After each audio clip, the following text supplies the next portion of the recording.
What the flick, everybody? Ben Mankiewicz and whatever. I'm joined by Quentin Tarantino. Quentin's new movie debuts on Christmas Day, but since the people on the right would have us believe that we're all part of a war on Christmas, it opens on December 25th, whatever day that may be. So the movie's The Hateful Eight. Let's start by talking about that a little bit. I saw it last night. It's very powerful, and it stays with you.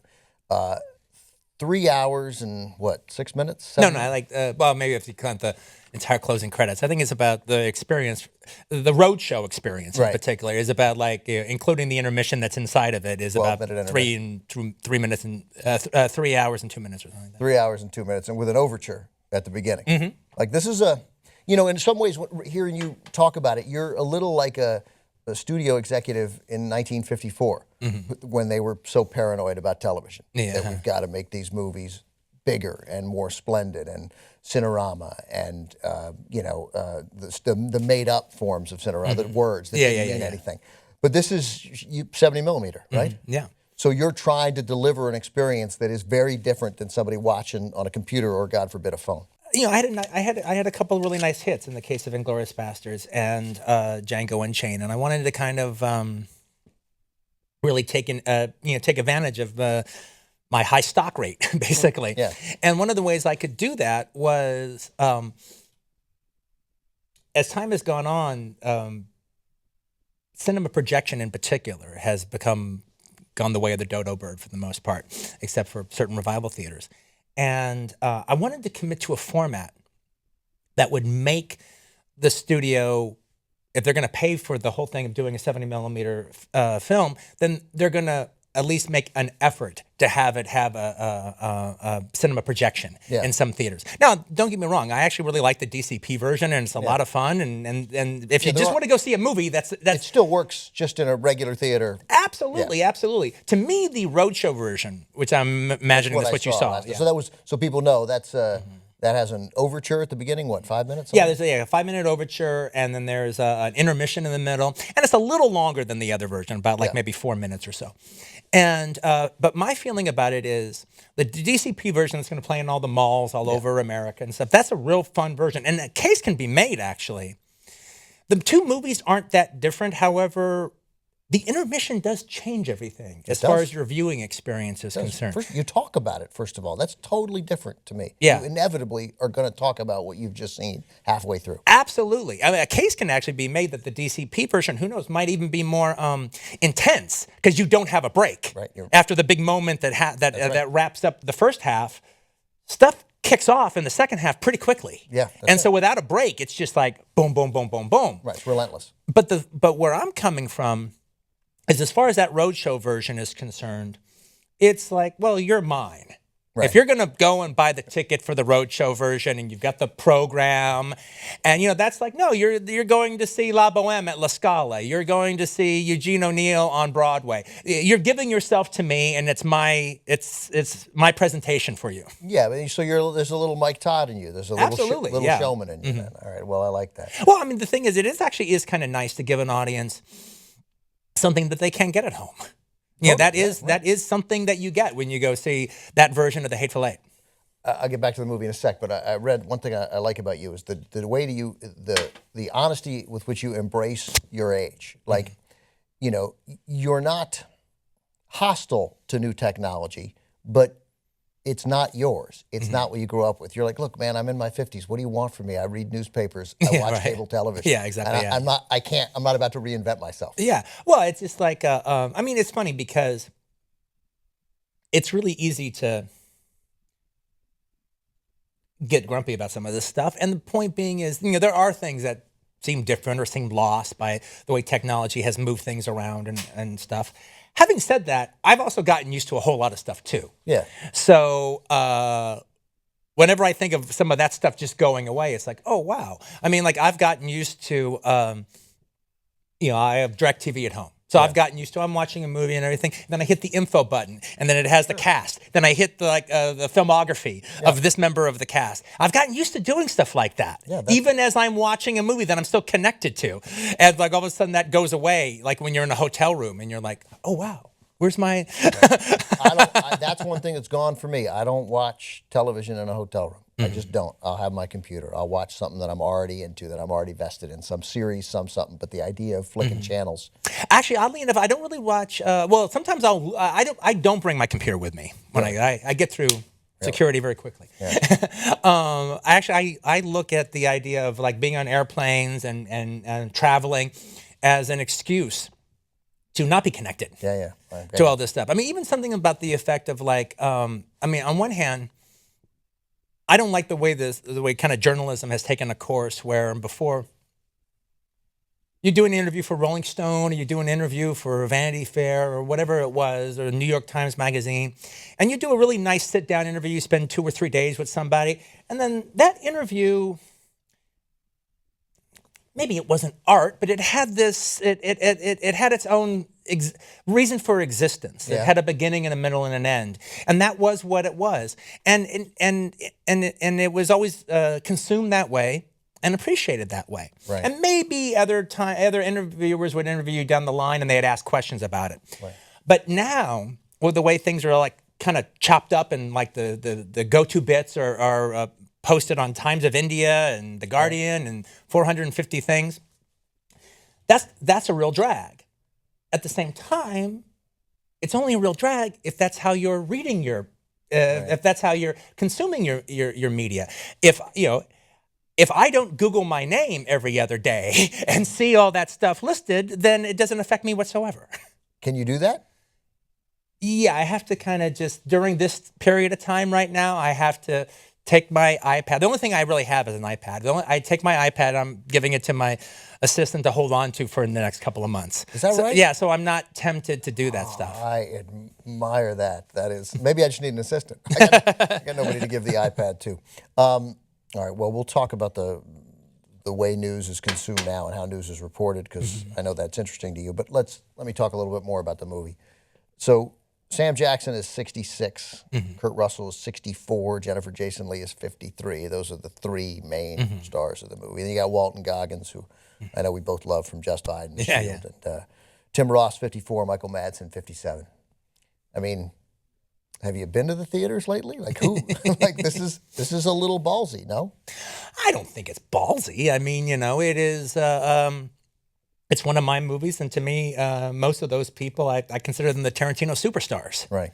They're associated with my work and stuff. So I don't really, especially for a Western kind of thing. You don't really expect to see, the young talent pop up in that much. But also, I mean, I remember also, not that I think these guys are in that category, at least as far as age-wise is concerned, but I remember like in the 90s, the Cinerama Dome was having a special engagement of The Wild Bunch, like when like the 70 millimeter print of it. Right.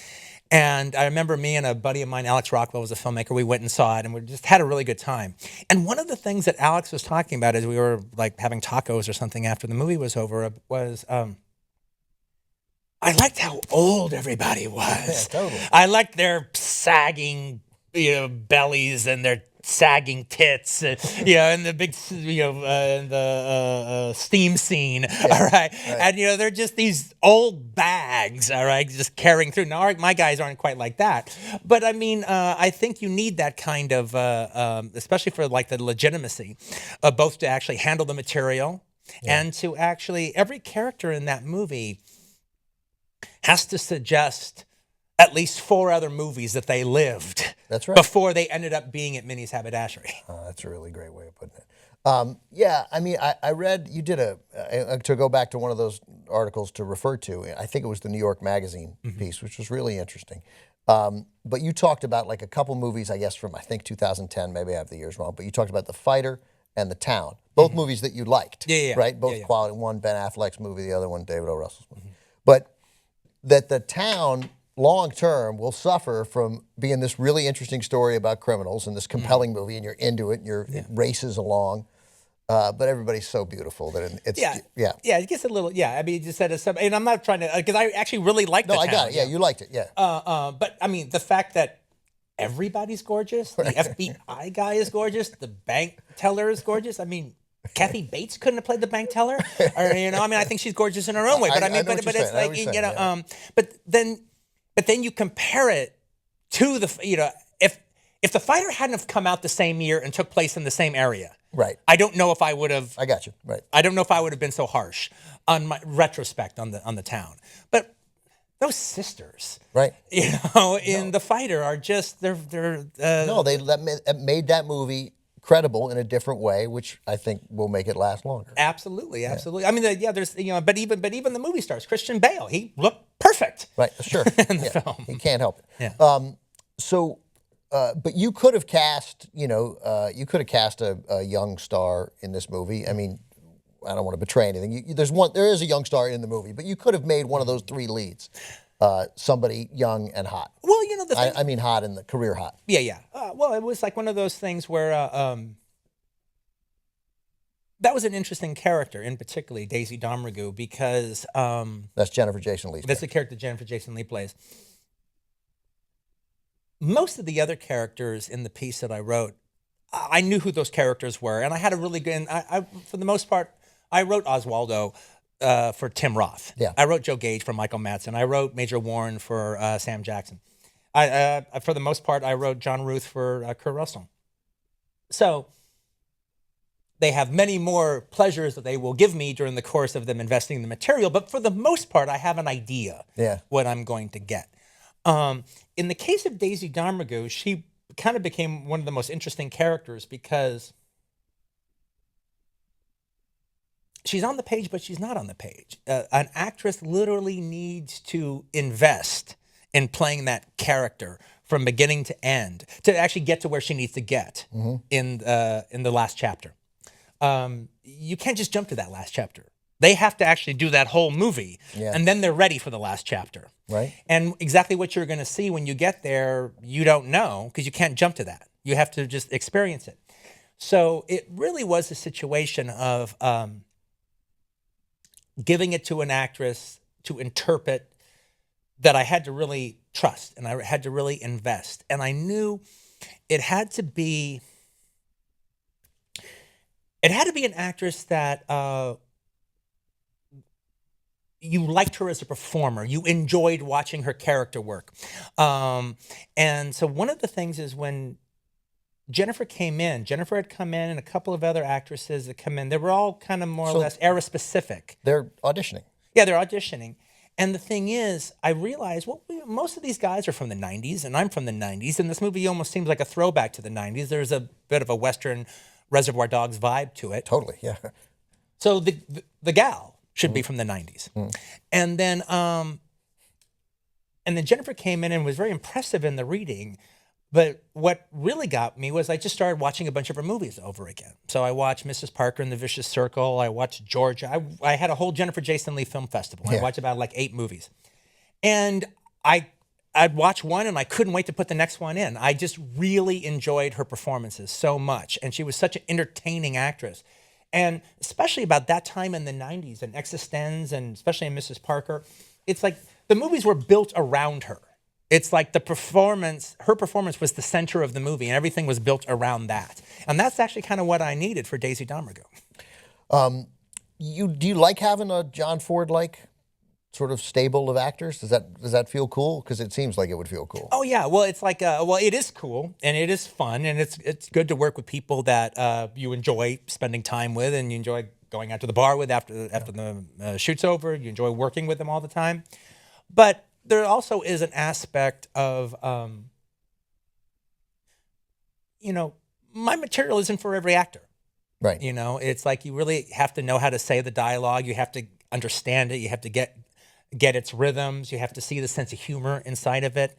You have to sell my jokes, even though they're not officially jokes, but they kind of are jokes. Right. And you need to get it. You need to just get it.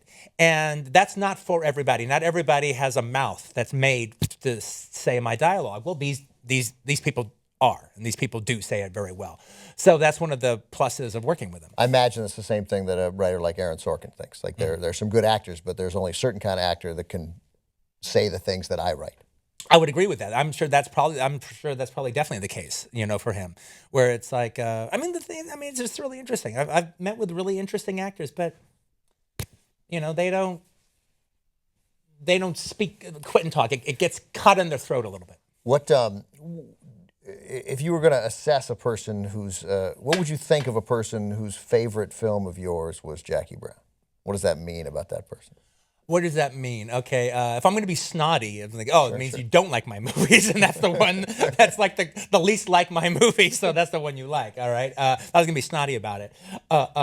It's my most sober movie. It's the one movie that doesn't take place in this kind of Quentin world. Right. It takes place in the real world. And the world is almost realer than real. Is kind of the idea of it all, and it's my one movie that exists in that world and that kind of framework. And so I just think you're somebody who appreciates that, just appreciates that aspect of cinema.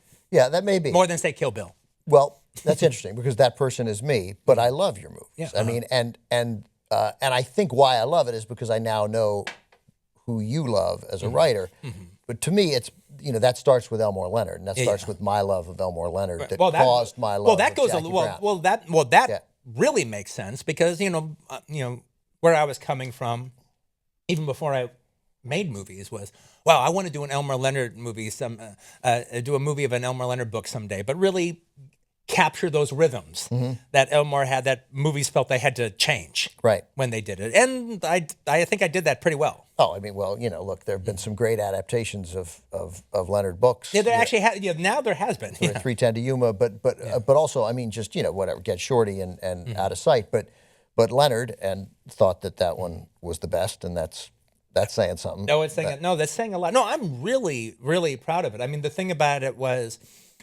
to me, the fun part about that movie is that would be exactly the kind of movie you could, if you were writing the normal scenario of a director in his career, that would be the movie I'd be doing now. That's right. That's really, yeah. The 52-year-old guy who's been messing around with all the other stuff. Now, all right, now I do Jackie Brown and then the critic. Okay, now he's getting into his autumn years, and this is what comes out. I don't know what that says about me. But I'm very proud that I did exactly that movie in my 30s. Right. I mean, but I'm real proud of that. I got you. But that would exactly be the movie you'd expect. But then but today, so that's the movie of yours that I don't like. Who knows what the right word is? That's the movie that I can watch the most times. Although I'm not even sure that's true. And I love. No, but I do know what you mean by that, though. Yeah. I mean, I think one of the things you might mean by that when you say the movie you could watch the most times is, was always meant to be this way. It was a hangout movie. That's right. There are certain movies where it's, once you get to know the characters, that's right, you enjoy their company. Right. And so and it's not that plot driven, just enough to keep you going, but you actually just enjoy their company. So 5 years from now, you put on Jackie Brown, you sit there and watch it. 17 minutes of it. I just want to watch them talk to each other. Exactly. You're having screwdrivers with Ordell, and you're drinking white wine with Jackie. Totally, yeah. Taking bong hits with Melanie and Lewis. And even Beaumont, you're like, oh, you're an idiot. You're making a huge mistake. Shut up. But that said, that you have films, though I feel that way about Jackie Brown, for me, it's Reservoir Dogs and Pulp Fiction and Inglourious Bastards that sit with me, that I still feel viscerally. I mean, I like them all, but that I still feel viscerally. As much as I love Jackie Brown and as much as I invested in it, and I think the investment paid off with the way I focused in on the characters and stuff, and how great it was to do an Elmore Leonard adaptation in a way that I was proud of. I wasn't put on the earth to make Jackie Brown. No, that's right. Yeah, I was put on the earth to do what I'm doing right now. Put on the earth to make Hateful Eight. That's right. And with your movies, and are you aware of this? You must be. But that, I'll review Hateful Eight and I'll give it a great review, and almost everybody's going to give it a great review, and we'll talk about it. But what's more interesting will be to talk about it in 18 months when I'll have seen it maybe 2 more times. Yeah. Because that is almost what's happened with every movie of yours, that I liked it a lot, and then I saw it again, and I was like, I missed it. Yeah, doesn't that, but that doesn't happen with every movie. In fact, the opposite happens with many movies, is I think, I had such a great time seeing this. Well, why? Why was that? Why did I have such a great time seeing this? And the exact opposite happens with you. Not that you didn't have a great time seeing it, but this. No, I know, but that's the goal. I mean, that's the goal for. a filmography that's meant to last. That's the goal for a career that is meant to be meaningful. Yeah. There almost is the aspect. I felt that way about Brian De Palma's work. Yeah. In his heyday, where it was. I loved that opening. First show, first day when it opened. That 10:30 or 11 o'clock in the afternoon show of Scarface or Blowout or whatever it was. But there also was this getting the story out of the way. Right. If the film was good, the midnight show was always better. Because I would see the first show first day, and then I see the midnight show that day. And the midnight show, now I know the story, now I knew the suspense bits, and now I could just sit down and watch it and revel into it and be with those characters. Exactly, yeah. And then and again, it was backed up by the way I felt about Scarface 12 weeks later or something was it's a classic. It's built out of stone. Right. That's really cool. All right, good. Oh, you made me feel better. Okay, so after Django, there was that criticism which you've dealt with again and again about forget the violence, but about the language. And you dealt with it, I thought, in a very interesting way. And I'll paraphrase it a little bit, and you'll correct me if I get it wrong. But that mostly you were like, hey, you want to criticize the language? Great, this is America, you can criticize it. But the notion that you weren't entitled to write that language because of your race, that bothered you. Yeah, exactly. And you were very vocal about that and stood your ground. And then clearly you felt it because now you've made the Hateful Eight, and it's going to don't you expect much of the same thing to happen again? Well, we'll see. Yeah. We'll see what the deal is. I mean, at a certain point it becomes a broken record. Right. There are definitely a school of critics and prognosticators out there that really aren't going to like my stuff. I never really have any chance of winning them over. But I actually think that I can win their kids over and I can win their grandkids over. And so the thing about it is, people who are it's really sinister. I like that. No, but that is no. I really see. If you take Armand White or somebody who despises me, who truly hates me, and I love it's a big club of people who he despises. So. Yeah, I know, exactly. But even like somebody who doesn't despise me per se, but like Jenaniah Cobb or somebody like that who writes think pieces about me. I love the idea of him being a grandfather and sitting at Thanksgiving, and then his grandkids are at Thanksgiving, and they're taking a course on me in college, and it's like their favorite course, and it just sticks a weed right up his butt, and I really get a kick out about that. So I'm not trying to get Jenaniah Cobb; I'm trying to get his grandkids. I like that. That is, but that actually goes to the point of I can't be deterred by social critics. Social critics of the day they're waves on the beach. They come and they go, and they come in and they go out. And movies are forever. Movies are not about necessarily the time that they come out. They are about the time that they come out. They definitely are. This movie in particular is about the time it comes out.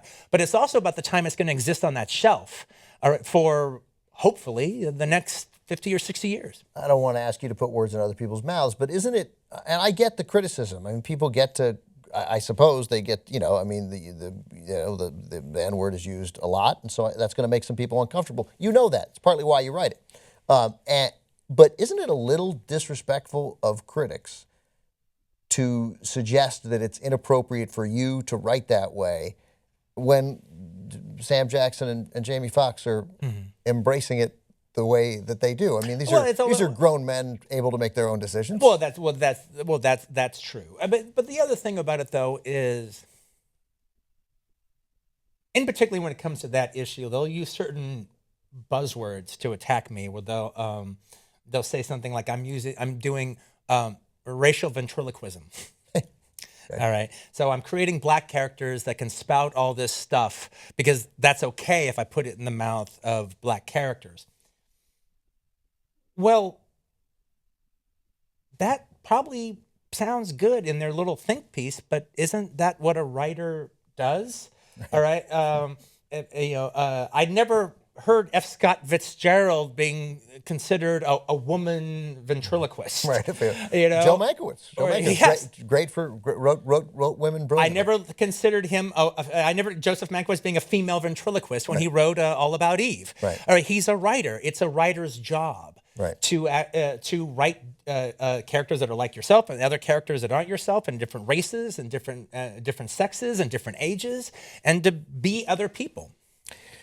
So regarding now, there's the social criticism only related to the movie because of your involvement in that protest in New York. And what you said, and I'll paraphrase it also here, that, you know, essentially you wanted to call what you saw what it was. Call the murdered, and call the murderers, murderers. That's basically it, right? Yeah.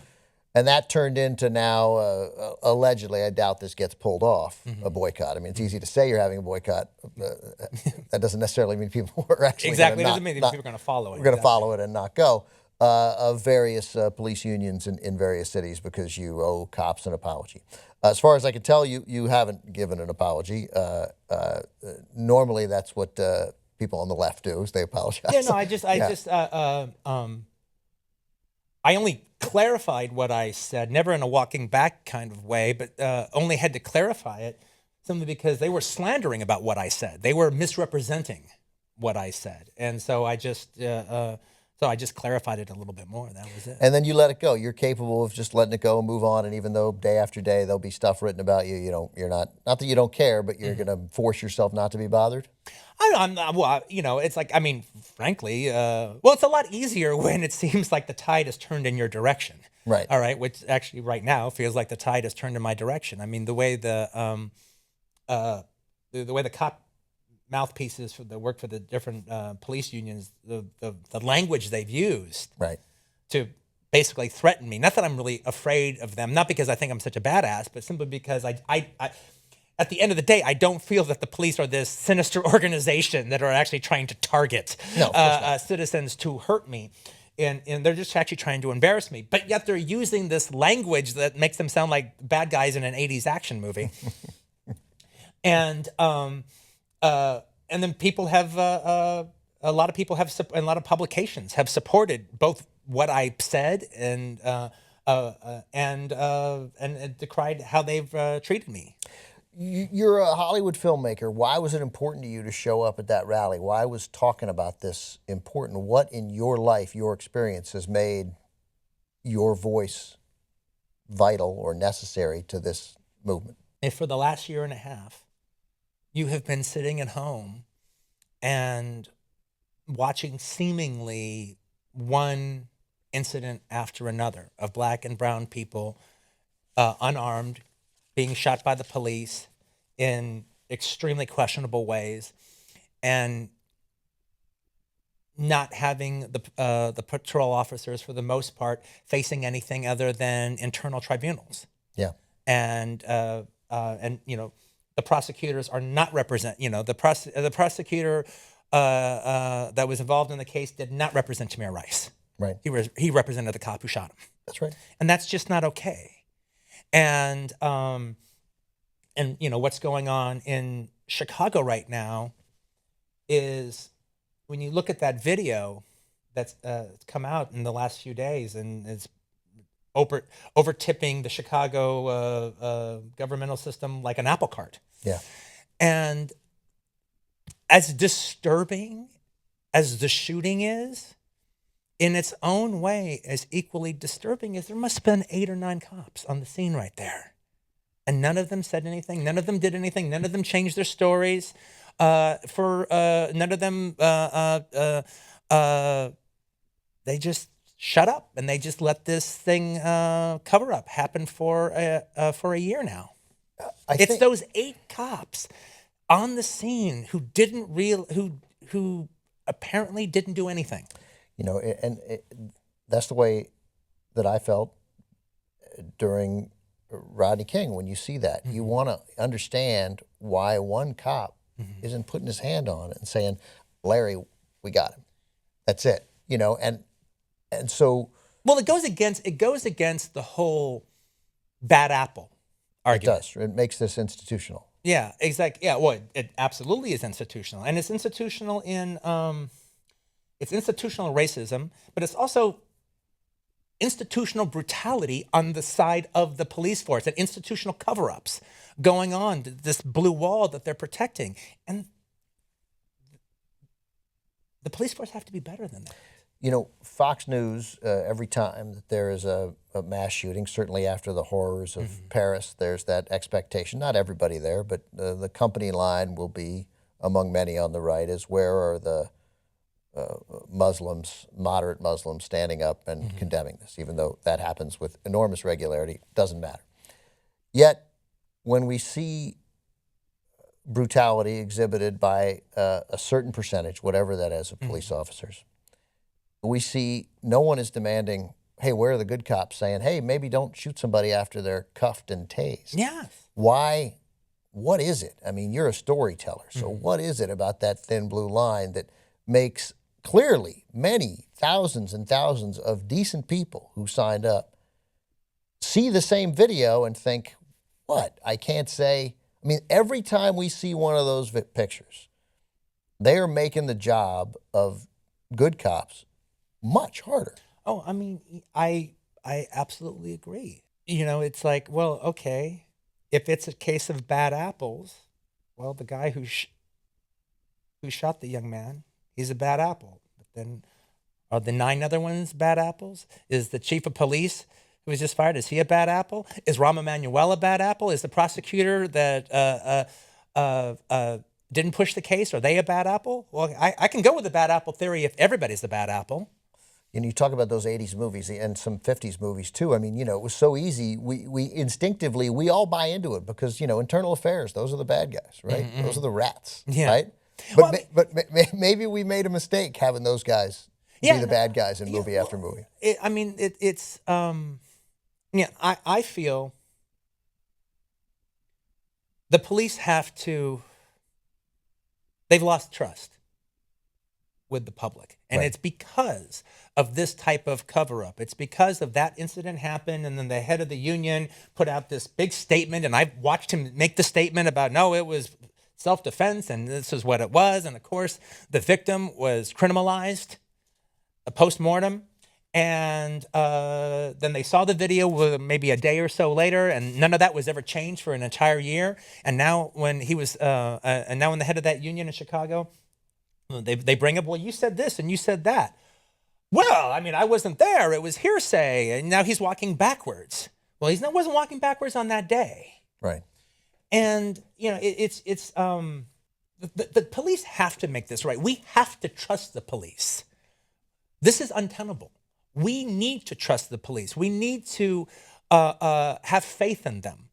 Now, you know, something that can really change about that is if in an area that has a big black population like California, if marijuana is legalized, what that would do to so many young black men that would never be arrested. They'd never get in the system. They would never get that first arrest. Right. I mean, because the thing is, look, I live in the Hollywood Hills. When I see a police officer patrolling Mulholland and driving around Mulholland, I do actually feel that he's looking out for my best interest. Right, you feel protected. I do. And I'm sure if you knock on a bunch of doors in Pasadena and you knock on a bunch of doors in Glendale and you go to Staines Landing in New York and knock on a bunch of doors there, they would all say the same thing. If you go down to Century Boulevard in Inglewood and start knocking on doors, they're not going to say the same thing. And one of the reasons is because the police force for the last 30 years have been literally busting all their sons and daughters and husbands and fathers for piddling drug offenses. Right. For the last 30 years, they've been doing that. So thus, they're not protecting the community. They're making it hard on the community. They're criminalizing the community. That has to stop. I mean, I really do think that it has to be a situation that if there is a questionable shooting going on, and there's a lot of things that, you know, we don't know this and that and the other about a lot of stuff, but if there's a questionable shooting, I don't think it should be done in a department. I think a prosecutor should be assigned who is representing the victim, or at least the dead person, Sure, the way The way it's supposed to be. the way it is in every other case. Right. Yeah, exactly. I mean, it's understandable. The prosecutors need the cops, and so they're used to working with them. So you understand how this can become the way it is. More than need them. It's a symbiotic relationship. They're teammates. Yeah, they're teammates. But but we need to have a judge representing law, and we need to have 12 citizens judging these things and looking at them. And even in a case where that happens, I don't know. I think you talked about it very briefly with Bill Maher. The victim was David Kasich, a guy near 60 in somewhere suburban Pennsylvania, tased on the ground, and then I guess put his hands underneath while being tased, maybe to grab his heart. Yeah, who the hell knows? He didn't have a weapon, and she shot him twice on the ground. She was killed him, and she was acquitted this week. So even when it goes to the jury, the standard is so low. She felt threatened. Absolutely. So the standard is so low. I mean, by the way, it was funny because I was on Real Time with Bill Maher, and he showed that clip. Yeah, that's right. Yeah, and I hadn't seen it. Yeah, and I was like, "Did you just show me a murder?" Right. That's right. It's what I just watched a death. I didn't know I was going to watch a death when I was on your show. And I don't know how it's going to turn out for her, but she was acquitted, and I read this morning that she's anxious to go back to work. And, she's been on leave, I guess, while she stood trial. And I just mean, okay, I got it. The standard is what it is, and the jury, based on that standard, and the judge's very specific instructions in that case, acquitted her. But she wants to go back to work? I mean, I would fire her. Like, I got it. Okay, look, congratulations, you were acquitted. Yeah. But you don't, you failed in your most critical moment. You can't be a police officer anymore. Yeah, I absolutely agree. I mean, the thing is, for instance, one of the things... you probably watched the press conference that Rahm Emanuel gave. At the same time, because of this controversy that's going on, the reforms that they're talking about in the Chicago police force, because of this, don't sound like nothing. That's right. That's right. I mean, they actually sound meaningful. Yeah. That actually is good news. That is definitely a step in the right direction. And some of the journalists that kind of helped break the case actually said the same thing. They go, well, no, if this happens, that would be very meaningful. And there's a law on the books right now that they're not in the books. There's a law they're trying to get. There's a thing they're trying to get turned into a law called the Law Enforcement Integrity and Trust Act.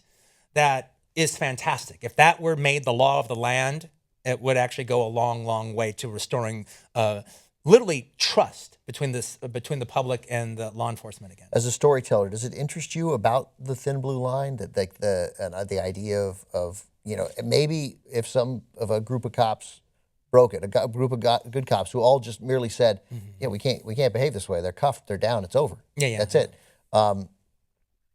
That might change things. I mean, that just always strikes me as I think that would really, really change things. I mean, as far as I'm concerned, the judge that allowed the video to be shown is a hero. Yeah. We need, and I'm sure he's hated by the cops in Chicago today. Probably, yeah. Because of that. And, it just makes you ask the question, well, whose side are you on? But you could have chosen a lot of sides. I mean, you didn't have to involve yourself in this. I was just curious what made you fly to New York. I think it's just reached a point, and if you've been watching it and you've been getting sick by it, you have to say, what side are you on? You can't be silent anymore about it. You can't, if you feel that this is what it is, then you need to stand out against it. And I've never really been political before. I've never talked about stuff like this before. I was always really proud of the fact that in Team America, I wasn't one of the people that they were making fun of. And I still want to hold on to my status to that degree, to one way or another. However, I'm sick of this. It actually is sickening. And it's reached a point that it just must stop. And if I have and I have to have my voice be counted amongst the people who are saying stop it. And part of it, though, was going to that rally wasn't just walking down the streets and saying, hell no, we won't go. All right. It was meeting the families. Yeah. That this happened to, and hearing in their own words, in their own stories, what happened to their loved ones. And once you hear that and you meet with these people and you walk with these people, there really kind of is no going back anymore. And of course, well, again, you've been criticized and condemned by some police officers. You've been praised by families of people who. And I'm trying not to let that go to my head, but I'm very proud about that. And does it? The New York Post has declared a bit of a print jihad against Quentin Tarantino. Apparently. Yeah. Does that concern you at all? Is that a badge of honor? Oh, I don't care about the New York Post. I mean, they can say whatever they. Yeah, but they've made it pretty clear where they're coming from. It is, yes. All right, so they can say whatever they want. And like I said, as long as I don't Google my name, then it's just you're mentioning it right now, and I can slough it off. Right. If I make myself read every single article, then I'll get heartsick. Do you want me to tell you what they've said, or do you not care? No, I think they're calling me a liar right now. They say you didn't spend 8 days in jail in the 1980s. I was in jail 3 different times. The last time was for 8 days. So more than 8 days total. Oh, no, I was like 3 days one time, 2 days another time, and then 8 days the last time. Basically, put it like this. I don't want to help them out in this regard. Right. All right. But they're just really bad journalists. It would be so easy for them to look it up, but they're actually not doing the work that it takes to look it up. And as I'm looking at it and I see who is the only reason they're doing it, the only reason they're looking into it is because they want to print the picture. My father, my father always told me you could always frequently judge people by their friends, and it's really true. Like, who do you stand with, right? And so I look at that article, and who's picked up that article? Who's run with it? Stormfront. Yeah. Right? Breitbart, Newsmax. That's it. Yeah. Like, and so these are your friends. This is. I didn't even know what Breitbart was until they started hating me. Right. Well, congratulations.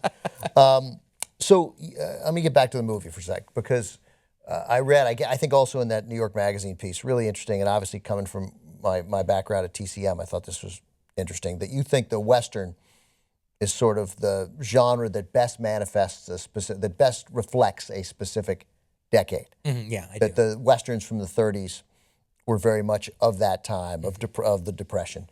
And the Westerns of the 50s were very Eisenhower very Ike, view. Yeah. And then the sort of the rebellious Westerns of the late 60s and 70s, Butch and Sundance, and the Wild Bunch. And so this movie talks, we've been talking about police, and obviously if you talk about police today, you're talking about race in America.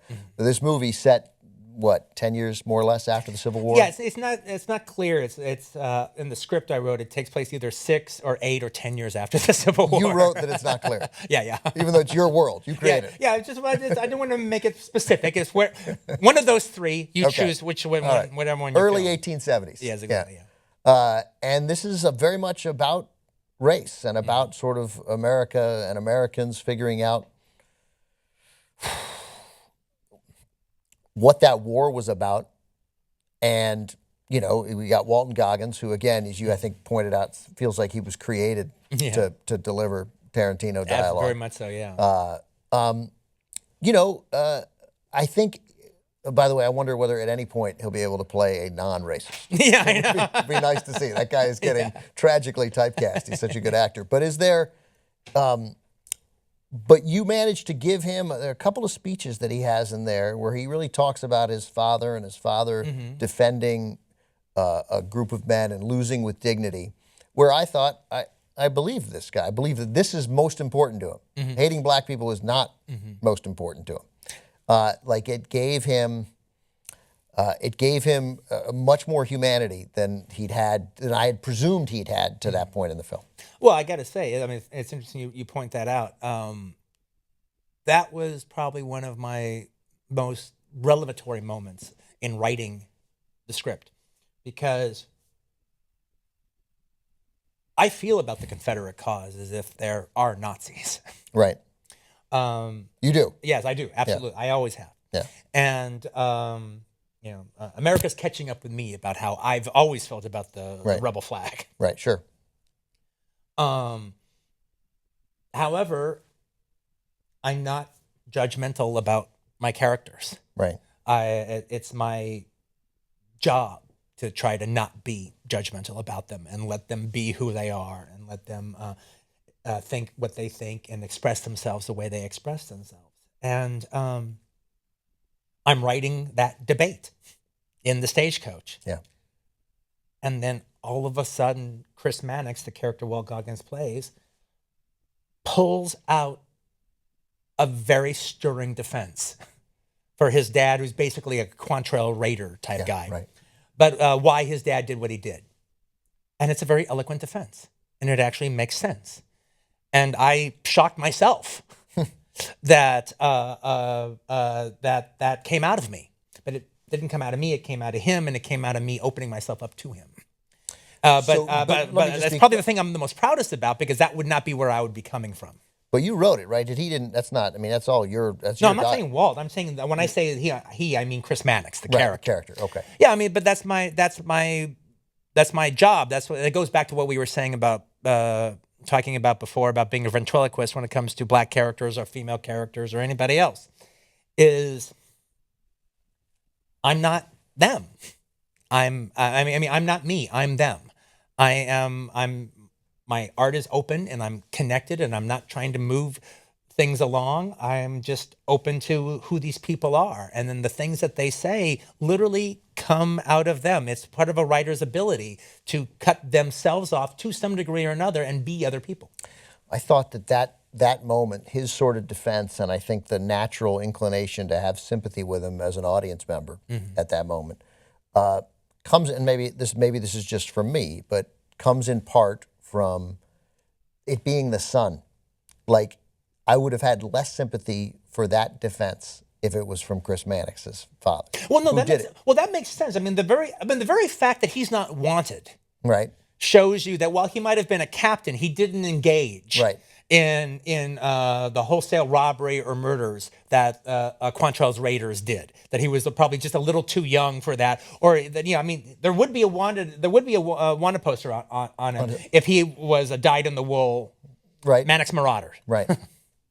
So, but also, isn't it true though that maybe you don't, but I would have some people want to believe their dad's stories, right? You know, and so his dad paints this picture of nobility, and he's like, "Well, it's my dad," so I buy that a little. Oh no, I buy that too. I mean, but frankly though, I do buy the dignity and defeat argument. Yes, no, also totally, I agree. Yeah, is this reflective of the times? Was that an intent? When I mean, obviously, this is as everybody who's followed it on Google knows. This is you've had this property for some time and been working on it for some time. The world didn't appear to be as racially explosive when you started working on this as it is now. That's the weird part about it. Was I mean, it's bizarre how almost opportunistic the movie seems to be about our time now, when that really, it really wasn't the case when I was putting pen to paper on the, and the one good thing about that first draft coming out there and all that hoo-ha-ha was the fact that it's on record, right? That I wrote the first draft of this before all this stuff started popping off into such a way that makes it actually pertinent. I mean, there's actually, and I've never had to do this before, there's actually one line I took out of the movie because it was just too pertinent to things that have happened. Really? There was a line that Chris Mannix said where he goes, right after he says all that stuff, and Warren says, when Warren is Samuel Jackson. Samuel Jackson goes, when it comes to black towns, how many did you sack in your fight for dignity and defeat? And he goes, oh, my fair share.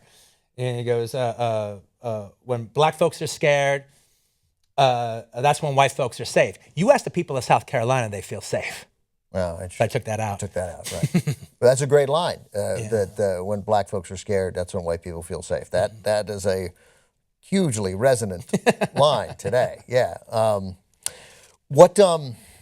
It must be incredibly gratifying that many of our editors out here are enormously talented people, and they're aspiring filmmakers, and many, there got to be thousands, there may be tens of thousands, maybe more of young filmmakers who are in this business because the Quentin Tarantino movies reached them. Oh, that's a wonderful thing to say. Thank you. It's I can't tell you how gratifying it is. I mean, it feels like Makes me feel like I'm Hemingway, and there's a group of young writers, all right, who are waiting for the new galleys of the new article or the new book or something. And before I ever made a movie, when I was thinking about the movies I wanted to make, I don't even think I 100% knew what my aesthetic was then, but I knew I wanted to be part of this and I wanted to make a contribution. And the closest thing that I knew about what I wanted to do was, I remember thinking, I want to make movies that people will watch them and that will make them want to make movies. Yeah, well, that worked. And that actually ended up kind of working. And there was this neat aspect, and I think it started coinciding with with my career and the rise of the independent film movement in general in the 90s. That there was this aspect that I actually think that young people were, in decades earlier, they might have picked up a guitar and started a garage band. They actually felt that they could express themselves more by trying to make a movie. Yeah, and I think that ended up kind of happening to some degree or another. Is it a loss to the movie industry that I think it's probably fair to say that overall the best writing is happening on television? A lot of it, obviously not. Well, yeah, I don't even know if I agree with that. What I do think that's going on television, my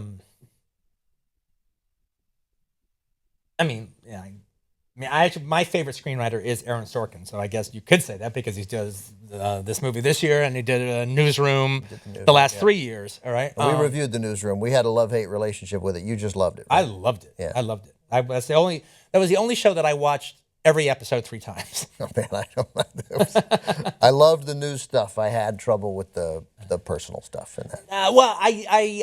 I had more problems with some of the personal interconnections the next 2 seasons. Yeah. Because I actually felt they didn't follow through on some of the setups that they did in the first season. But I mean, look, we watched and reviewed every episode. It's not so. I mean, it reached us in some way. But but I ended up but I literally I watched I'd watch one episode literally the 7 o'clock at night when it would come on Sunday. Then I watched it again just to hear the dialogue. Really? Right afterwards. I watch it again just to hear the dialogue. And then I would invariably watch it once or one more time during the week while it showed, when it aired, whenever it happened to be on. Really? Yeah. I was really taken with that dialogue. But the story construction, everything, even the whole, you didn't know what event, no, you didn't what know, real life event would pop up all of a sudden, like in the 3rd act or something. I thought that was terrific. But you think that? But my point, but television now, especially because it's become so serialized, has that luxury that novels have of they can take their time. Totally. Yeah. And you can immerse yourself in character, and you can immerse yourself in minutia. And so I love minutia. Yeah, and me too. And so there's a whole resonance can happen over the course of 6 or 7 episodes. Right. That a movie would be very hard-pressed to try to accomplish. But that's never what movies were supposed to be. That's right. Much to my chagrin. Right. I'm trying to make them as long as I can, all right? But that's what in one regards you say that, yes, they can do that, but, frankly, that's easier. It's easier to do it on television. Yeah, well, it's easy. If you have that no limit, right. All right, of telling your story and exploring your characters, yeah, that's easier. Than trying to squeeze everything you're trying to say in a 2.5 hour time period. But for a long time, that actually literally is when there's an end, it's an end. But for a long time, television didn't take advantage of that, of what they had in front of them. Absolutely. Only in the last, and some would say influenced in part by Quentin Tarantino movies. If you want to say that Tony Soprano was born out of Pulp Fiction, there's that's, I'm sure you've heard that before, and it's entirely possible. But if Tony Soprano was the first, there are now so many of these wonderful, complicated, evil heroes. Flawed heroes at the. Well, no, look. One of the things about Inglourious Bastards was I started writing Inglourious Bastards after Jackie Brown, and I wrote on it for 1.5 years. People thought, because there was 6 years between Jackie Brown and Kill Bill, people thought I had writer's block. Right. I had the opposite of writer's block. really? I couldn't stop writing. And it was like, oh, Jesus Christ, I've got this huge fucking novel movies are too small for me. Is that where I'm coming from? Right. It would appear to be that was where I was coming from. I had to put it away. Because I just couldn't tame it. It was just like this big book. Now, if that exact scenario were happening now, I would just do it as a miniseries. Would you ever do that? Oh, I would be happy to do something like that. But understand that there's going to be trade-offs on that. All right? Yes. The good part would be I could write something that was 4 hours long or 6 hours long, and there would actually be a market for it. There would actually be a way, a tenable way for people to digest the material. And not only that, it sounds like something that people might like. Yeah, totally. People could really appreciate that. Yeah. That literally would be Quentin Unchained. Right. If I could actually do something that was 4 or 6 hours long. Right. But the reality would be I'd probably be working with a budget, if not less, maybe the same, that I would be using on one of my movies, except I'm trying to shoot 6 hours worth of material with it. And I would never do it in a kind of thing where like they do in most shows, where they have a writer's room and then maybe they have 3 episodes down, but then after that they're just making it up as they go along. No, I'd want to write the whole thing and direct the whole thing. But in that scenario, as opposed to, say, Hateful Eight, or as opposed to, say, Inglourious Bastards or Django Unchained, I'm just shooting the material. Right. I'm just trying to get it done. And then, there wouldn't be the grandioseness of the filmmaking. There wouldn't be the luxuriousness of the filmmaking, because I would just have far too much material that I had to get done every day. And that is the difference between cinema and TV. But maybe it's a trade-off you'd make if the circumstances were right. But it would be. The thing about it is, it would be wonderful, and I would be happy to do it, and it would be a very invigorating experience. But everyone's just going down this TV is so great road, and I'm only simply pointing out that there is a difference between the two of them. Yeah, I mean, I'm part of the TV is so great road, but with some regrets. I mean, I wish that there were. I wish that some of those, I think, clearly talented writers were. But I get their frustration. They must have felt. I'm sure many of those guys have written movies, and they're just sitting there, right? Yeah. And they're not made. Yeah, it's like a. And look, and I love doing. I was nominated for an Emmy for a 2-hour CSI. Oh, right, you did the right. That I did, and that was great because it's just crazy that you did a CSI. Well, but that was actually that was an interesting thing, because I don't know if I'll do this anymore, but for a while I would do episodes of a TV show that I really liked a lot, and it was just my way to kind of throw my hat in the ring, because I'd seen every CSI episode, was a big fan of William Peterson's character, Gus Grissom. Yeah. I thought he was like a modern-day Sherlock Holmes. Yeah. And so I wanted to do a Grissom-centric episode, and that was my episode. But what was really nice was, after having shot Kill Bill for almost a year, when I did the CSI episode, we turned it into a two-parter. The trick was to do this little movie, the CSI movie, because it was about 2 hours long with commercials. Right. But with not one more day than they would normally spend on their schedule. Right. So we did it in 14 days, because they were like, they shoot 8 days per episode. Now, if I had 15 days or 16 days, that wouldn't have counted. Right. That wouldn't have counted. So it was actually invigorating for me to know that after I was spending a year on Kill Bill, that I could actually do something that quickly and be proud of it. We got to go, but you mentioned Kill Bill. I've read, so a possibility of a third Kill Bill? No, there definitely is a possibility. It's like, stop short of saying a probability. All right. But there could be. Right. It could be. For one reason in particular, well, one, it would just be, me and Uma would have a really good time working together again. And I wanted the character to have, I put that character, not Uma, I put Uma through a lot too, but I put the character of Beatrix Kiddo through a lot. And so I wanted her to have this much time for peace. Right. I wanted her have some time with her daughter, and actually just not have to be on the genre machine. She could actually enjoy her life for a while. So if it were to happen, it would likely be set now. No, it absolutely would. You wouldn't pick up. It's not picking up 3 years later. No. The whole idea was everyone would be as old as they are. Right. But the other thing, though, is I think Kill Bill is pretty much hands down probably my most visionary movie, insofar as I really went beyond the Pulp Fiction stuff to really create this world that really doesn't exist, where they actually have samurai holders on airplanes. Right. All right, in the cup where the cup holder would be, and that's all good. Right. And everyone accepts that. That's just how it is. Right. All right. 14-year-old Japanese girls go hang out in bubblegum bars and then investigate men and get away with it.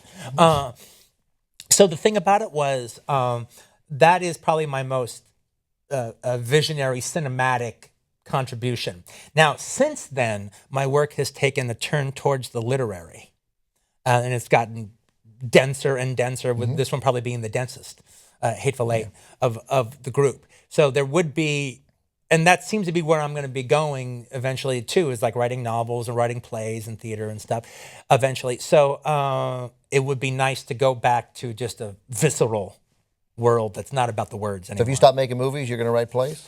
That's kind of the idea, yeah. Really? Wow. All right. We got to go. They got to set up for the main show. Thank you. do. You're the best. Thank you so much. My pleasure. Quentin Tarantino, everybody. Thanks.